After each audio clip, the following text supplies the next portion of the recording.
நாட்டோட கொடுமையை பாருங்க. இல்ல ஜீவா, 15 மணி நேரம் நின்னு விஜய பாக்குற அளவுக்கு மக்கள் விஜய் மேல அவ்வளவு கனெக்ஷனா அவ்வளவு ஈர்ப்பா இருக்கிறாங்கன்னு இதுல இருந்து புரிஞ்சுக்கணுமா? இல்ல இத எப்படி ஒரு கேவலமா எடுத்துக்கலாமா, மானகட்டத்தனமா எடுத்துக்கலாமா, இல்ல தலையில அடிச்சுக்கலாமா?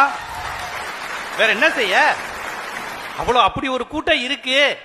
நம்ம பசங்க எல்லாம் பெரியார், அண்ணா, சமூக நீதி, இடஒதுக்கீடு இதை பத்தி தெரியாம அதனால் பலனடைந்த ஒரு கூட்டம் அதுனா என்னன்னே தெரியாம வந்துருச்சு. உண்மையில் இதுக்கு நம்ம வெக்கப்படணும். இதுல என்ன பெருமைப்பட வேண்டியது இருக்கு? யாரை பார்க்க இருக்கீங்க நீங்க? இவ்வளவு நேரம் நின்று ஒரு புத்தகத்தை வாங்கினேன்னு மாணவன் சொன்னா பெருமைப்படலாம். இந்த நடிகரை பார்க்க வந்தேன் அப்படின்னு சொல்றதுல என்ன பெருமை இருக்கு? அதுவும் ஆண்களும் பெண்களும் பேசுறது எப்பா காதுல கேட்க முடியல, பெண்கள் பேசுறதெல்லாம். அப்புறம் நிறைய அதுல செட்டப்புங்கிறாங்க. ஆதவர்ஜனா செட்டப் 300 ரூபா கொடுத்து குட்டி வருது, வேன் கொடுத்து குட்டி வருது. அதை விஜய சொல்றாருல நாகர்கோயில உளறிட்டாப்ல.